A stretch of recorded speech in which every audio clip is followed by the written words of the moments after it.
Published 2039 EDT, the 2nd of October 2017. Updated 2204 EDT, the 2nd of October 2017. Yesterday, new bake-off judge Prue Leith revealed how one of her recipes turned into a bomb scare.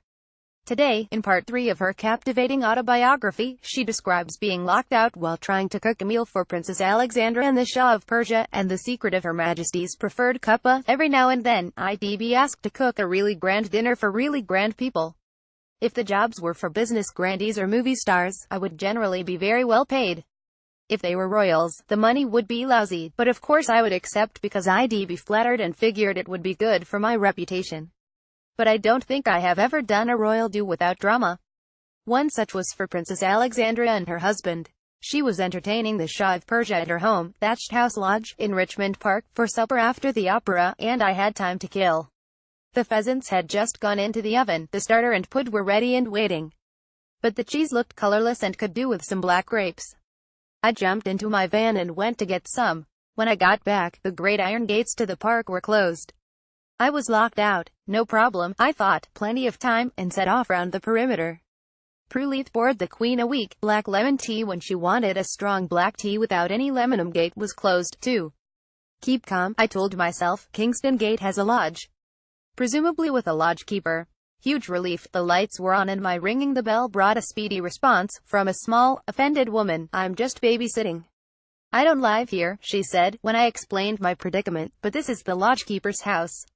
Surely there are gate keys? Well, if there are, I don't know anything about them.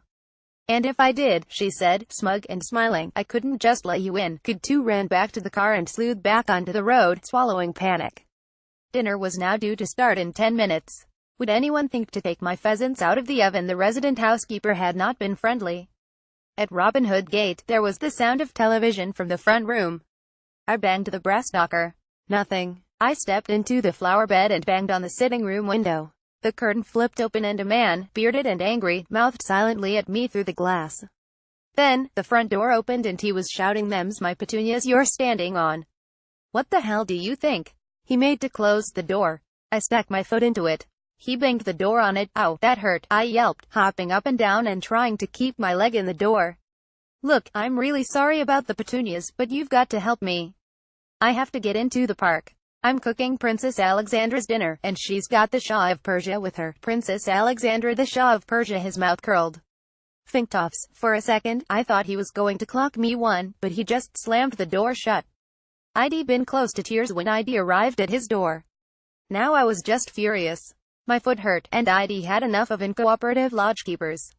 I shouted through the letterbox, if you've got a problem with royalty, why the hell are you a gatekeeper in a royal park, and why take it out on me? Hard at work, Prue in the 70s, seem only the cook, comrade. And I'll lose my job if you are too bloody-minded to help. How about some solidarity for the bleeding worker? He heard the door open, and thought, God, he's going to clobber me. I started to run down the path. He called after me, I don't have a key, lady. The police have them. Ring the cops. I swung round. Oh, thank you. Could I use your telephone? This was the pre-mobile phone era. The sneer returned. Don't push your luck, lady. There's a box over there. The phone box had an emergency phone connected to the park police. Thank God, I thought, and lifted the handset. Dead. No dial tone. Fighting the tears that were threatening to return, I drove on, found a BT box and dialed 999. But the police told me to ring the local station. I rang directory inquiries. They gave me the number. I had no pen and had to memorize it. I dialed Richmond Police. Relief flooded through me. But then, beep beep beep. It wasn't a free call. I dashed back to the van. Got some money. Dialed again. When the female voice answered, I launched into my tale of woe. She listened in silence, then said, Well, I'm terribly sorry, my dear, but I don't know how I can help you. I'm a housewife in Slough. She did help, though. She looked up the Richmond Police number and this time I memorized it successfully and got through. Calm down, miss. Well, send someone to Richmond Gate with the keys. Meet you there, right? He hurtled round the perimeter road. I'd now driven right round the park and was back where I'd started. And then I waited, and waited. It was agony. The dinner should be on the table by now. Finally, I could stand it no longer and knocked on the door of a big double-fronted house. The woman who answered was wearing a silk shirt tucked into well-tailored trousers, pearls at the neck, and had buck teeth. She did not open the door very far. I explained the whole saga and asked if she'd let me use the phone while she stood by the door in case the police came. But she wasn't going to let in a tear-streaked young woman with pheasant blood down her apron. It was now almost dark, and as I emerged into the street, I saw the taillights of a convoy of cars, the middle one containing the princess and the Shah, disappearing into the park beyond the once more locked gates. God, no, I cried, all control deserting me as I ran to the gates and shook them. I felt tiny, like Alice in Wonderland, and in despair. Then the police arrived and let me in. The housekeeper had rescued the pheasants. They were in the warming oven, pink and perfect. The guests were still having drinks, so I had time to do the veg. Afterwards, the princess came into the kitchen to tell us how delicious it all was. In the 70s and 80s, we occasionally got royals and celebrities at my restaurant. I was never good at judging where to seat the famous. Would they want privacy, or an audience? In 1975, when the film Shampoo was on everywhere, I got it wrong with its stars, Julie Christie and Warren Beatty.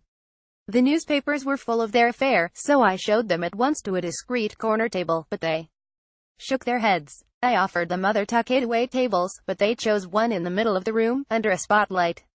How was I to know they wanted to be seen? I later moaned to a restaurateur friend. What were they wearing? Well, oddly, they were both wearing white.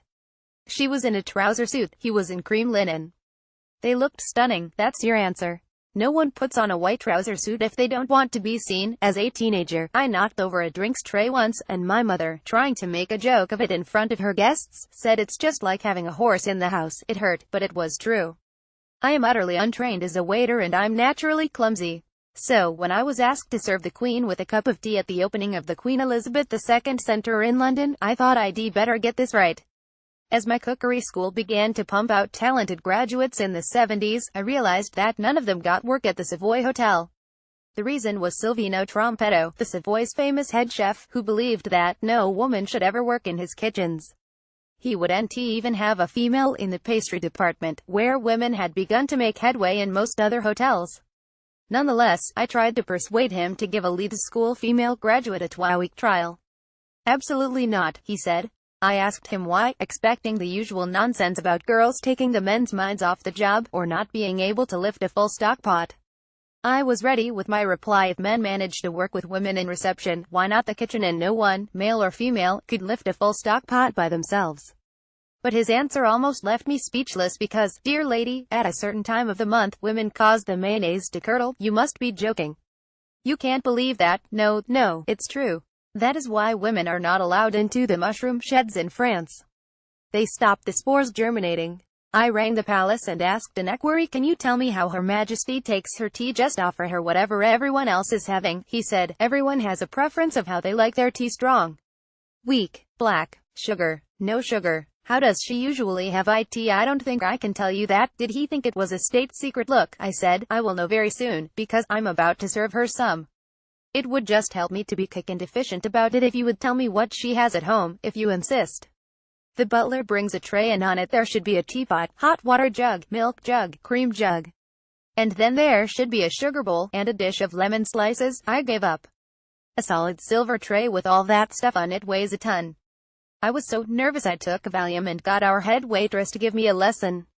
But I still had to dig my elbow into my hip to stop my arm dropping off, and only half full the jugs so I could hold the tray at all. When the Queen finally arrived at the end of a long receiving line, she looked decidedly grumpy, as well she might.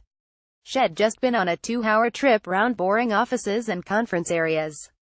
And the cabinet minister doing the honors had got a list with the guests in reverse order, and it wasn't until he was halfway down the line that someone had the courage to tell him he was getting the names wrong. The Queen nobly insisted on starting again. She must have been gasping for a cuppa. Black or white, ma'am? I said, remembering to say ma'am to rhyme with jam. Black, please. I picked up a lemon slice with a cocktail stick, put it in the cup and started to pour tea into it. No lemon, thank you. I fished the lemon out with the stick. But where to put it? No little saucer for these eventualities. So I put it, splat down on the white tray cloth. Not a pretty sight. I then topped up Her Majesty's cuppa with water, thinking that people who like black tea usually like it weak. No water, she said. Too late. Now the poor woman had weak lemony tea when she wanted strong black tea. The Duke of Edinburgh fared rather better. When Wed rung his office, his equerry said, Lop sung souchong. With milk. Tea in first. No sugar, thank you, sir. Prue Leith last year at the Henley Literary Festival in Oxfordshire. Soon after I opened a cookery school, my company got the contract for the Tate Gallery candlelit dinner, for the art world's grandees, sponsors and potential donors.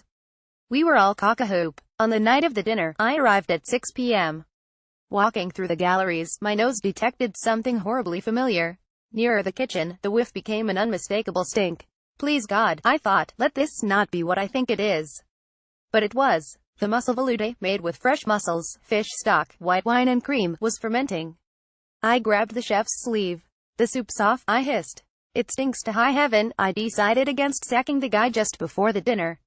Look, chef, I said, you get on with the rest of the dinner. I'll come back with more soup. Somehow, no point going back to our catering business in the city, the cooks would have left. No good going to our restaurant, the chefs would be too busy. I could go to the new cookery school, which had no evening classes on a Friday.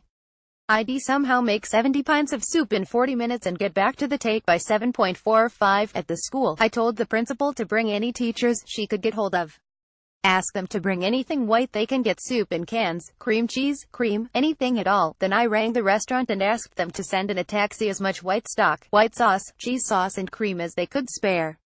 I went to Panzer's, the deli next door, and bought them out of cream of artichoke soup, mussel soup, fishy swaz, cream of onion soup and cream cheese. We put everything we had into 2 big pots. We didn't cook a thing, just whisked it all together. I drove back to the Tate, getting there in time for the soup to be scooped into silver soup tureens. A handful of chopped herbs on top, and the waiters sailed into the galleries, heads held high. I had a letter from the Tate congratulating us on a superb dinner, and singling out the soup as unctuous and delicious, extracted from Relish My Life on a Plate by Prue Leith, published on Thursday by Quercus, £20, copyright Prue Leith 2012-2017. To order a copy for £16, 20% discount, visit mailshop.co.uk books or call 0844-571-0640. PP is free. On orders over £15. Offer valid until October 13, 2017.